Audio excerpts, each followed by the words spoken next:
It's another beautiful day here in the Shire, and long before red velvet started showing up at every wedding and cupcake shop, its older cousin was doing all the heavy lifting and doing it in style. They named it after a beautiful wood, rich and dark. This is the cake that set the tuxedo standard all those years ago. This time, Renee's making Mahogany Cake. Red velvet gets its color from food coloring, but that's not the case here. Mahogany Cake is all natural. I use cocoa and buttermilk for the color, and I bloom the cocoa with hot coffee before it goes in. The frosting that I'm using is a heritage recipe, and it fits this cake perfectly. And today, I'll show you exactly how to make it. First step, I'm going to put some butter in the beater. You can do this with a hand mixer if you want. We're gonna mix this together on a medium speed. We're gonna lighten this up a little bit for about 2 minutes. And we're gonna do nothing because I don't have it plugged in. Okay.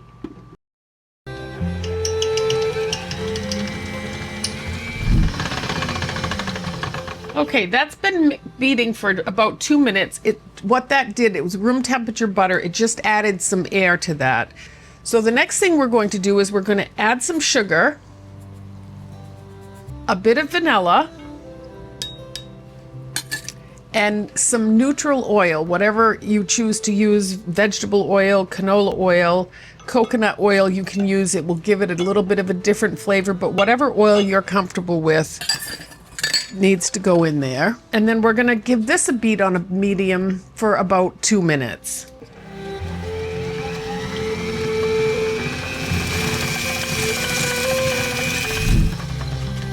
Okay, that's been about 2 minutes, and I just have to say that this is what you want this to look like. We've just beat some air into this batter, and that's just what you want that to look like. It's fluffy and it's gorgeous. The next step before we start with the eggs is we're going to put this hot coffee in with the cocoa and bloom it. And the acidity in the coffee works with the chocolate to help that turn a little bit more red. So we're going to just let this sit while we do the next step.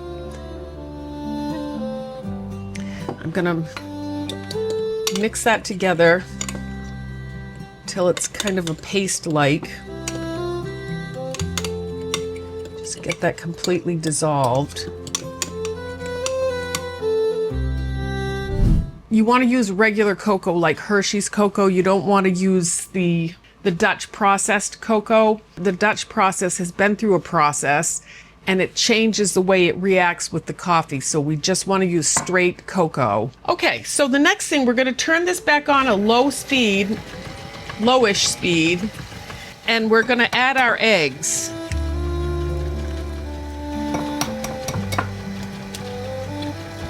All right, we're going to add 1 egg at a time. These are at room temperature as well. We're just going to make sure those are mixed in properly, probably 30 to 40 seconds. And then we're going to add our next egg, another 30 or 40 seconds. We just want all of that egg completely mixed up. I still see a little bit. Okay, now what we're going to do is the last step, and hold on, let me...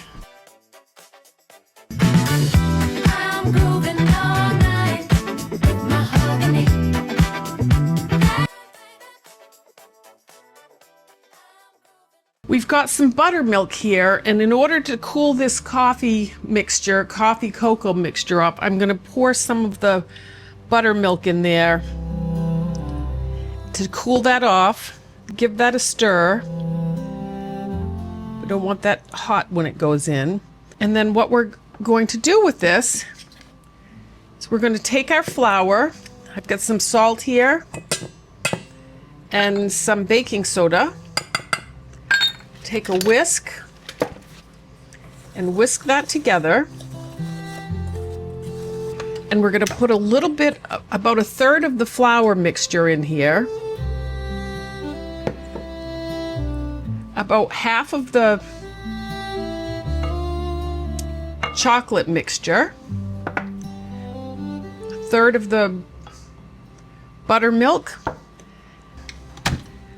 We're going to just mix that together.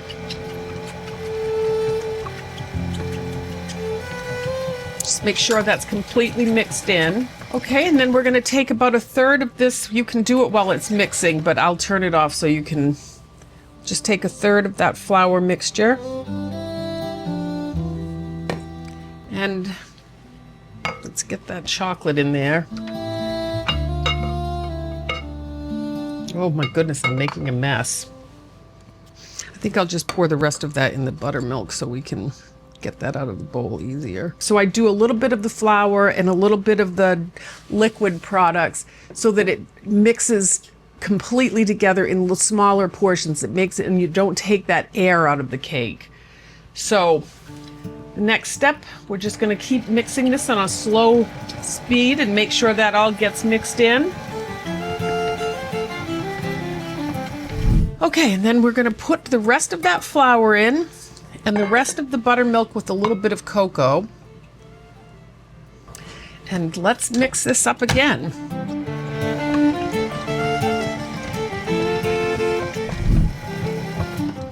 Okay.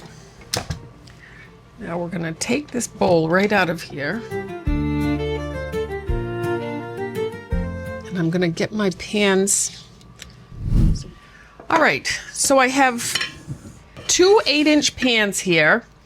I have greased the entire pan on the sides and on the bottom.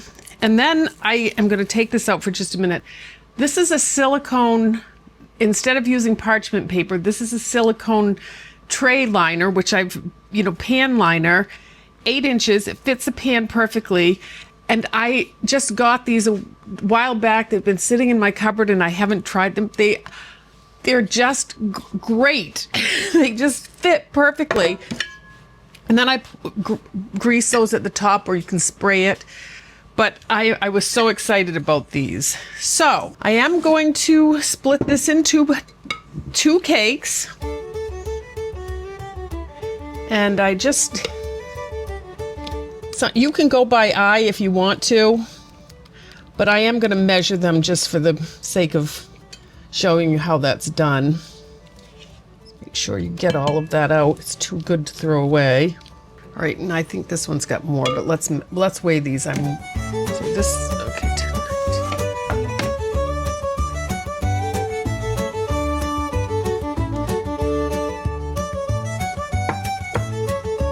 All right, now we're going to just shake these around and get those straightened out.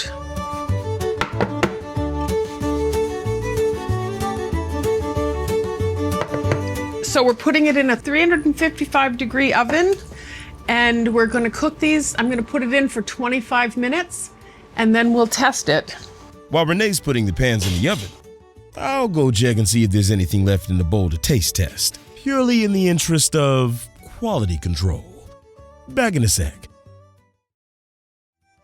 We're back, and this kitchen smells so good, I'd bet the whole neighborhood will start showing up with offers to help out around here. With a fork in their back pocket, let's see what came out of the oven. Okay, so we'll give this and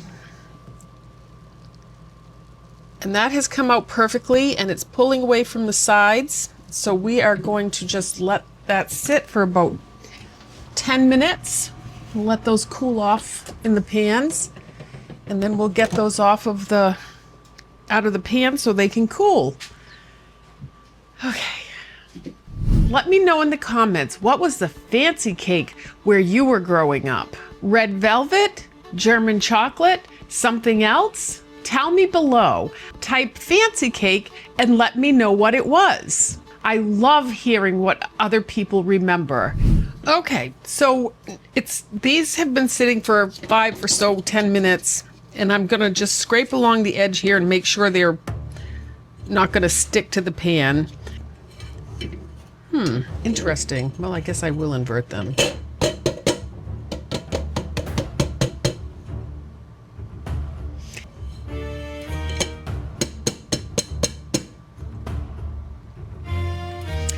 And they look gorgeous! Look how shiny and gorgeous they look. Oh, I'm so excited. I do want to turn those over.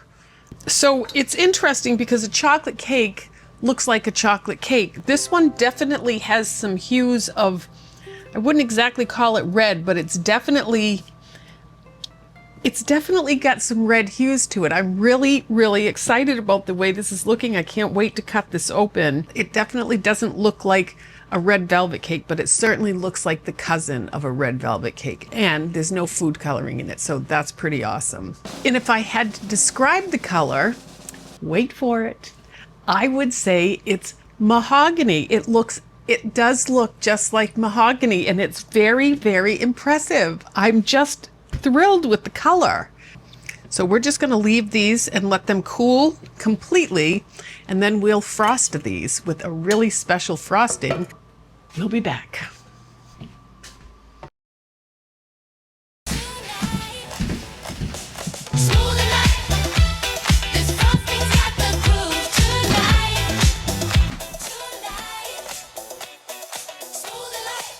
Okay, I've got some ermine frosting here that I've made. You can see that here. And we've got our mahogany cake, a little blob on the middle of this to hold this down while we're decorating. This is one of those spinny cake decorating things. And I'm going to just put that right there. And I'm not a cake decorator, so we're just going to do this in a simple fashion today. Okay, and here's another point. See how this mound goes up? If I were a professional cake decorator, I would take that and flatten that out. But that hurts my heart to do that because I just made this cake and then I'm wasting those delicious top pieces. So I'm not going to do that. I'm going to leave them kind of lumpy and use the whole cake. So if you'd like to make this flat and make this cake look more professional, go right ahead and just slice that top off so that it's flat. But I just can't do it. So the next thing we're going to do is we're going to put some frosting on the top of this for inside, in the middle. And I'm just going to take my table and turn this. And we've got quite a bit of frosting here. I think it's about a cup, I would say, in the middle that will get you the right amount of frosting. Just make sure that goes all the way out to the edges so it's even through every bite. All right, we'll call that good. Now the next part of this is getting this on so that it's centered. And once you drop it down, that looks pretty good. Okay, so here's the next thing you want to do. So I'm going to put a little layer on the outside of this cake.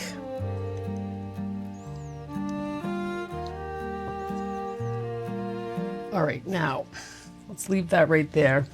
We're going to take this and just slide it along the bottom. And all we want is a really thin layer so that protects those crumbs from getting in the rest of our frosting that everybody's actually going to see. And I'm going to do the same thing to the edge of the top here. I'm just going to go around the edge.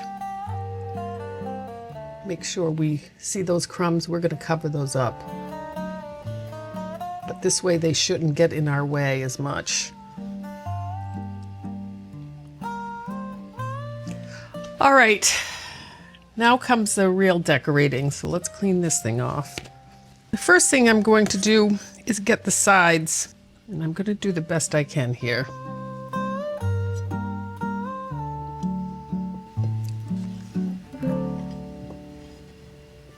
Okay, this is looking not terrible, but I'm sure there's a better way to do this. Any of you have any great thoughts about this? I would appreciate all the help I could get. Okay, let's get some of this on here. Let's start moving that around. Don't scrape down on this or all those crumbs will come up from what you just tried to protect from the top. Just remember, it doesn't have to be perfect. My daughter-in-law is a professional pastry chef, and she sells cakes for a living. And then she has me over here doing a video showing people how to make a cake with frosting on it. So I'm praying she doesn't watch this video. And I think that looks fabulous. I'm very proud of that, kind of. All right, there we go. That's my cake. Ta-da! we'll let this sit for 10 minutes and let it just kind of rest. And then we're going to give it a taste. Okay, so now comes the fun part. We're going to give this, oh, that feels light and fluffy. Oh my gosh, that is so light. All right, let's see if I can get this out. This is... Oh. Ooh. Okay. Oh my gosh, I just want to hold it up. I'm going to drop it. Okay. See if you can see this crumb. Oh, that is the moist, yummy cake.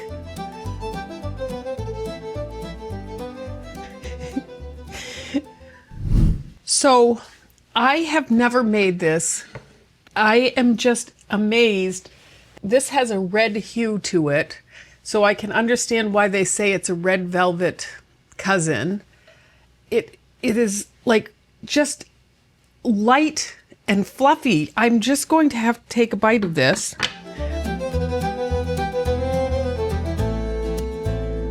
Okay.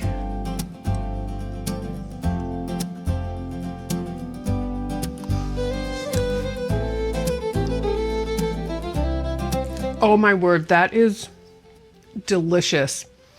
It just dissolves. I've never, and there's no food coloring in it, and there's definitely a mahogany look to this. The crumb is just very tender in your mouth. There's a subtle taste of chocolate, but it's the tang of the vinegar and the buttermilk comes through and mixes so well. The combination is absolutely amazing, and I hope you make this. Thank you. Ready for seconds? Don't put your spoon down yet. Tap this video, and Renee will meet you there. Mahogany.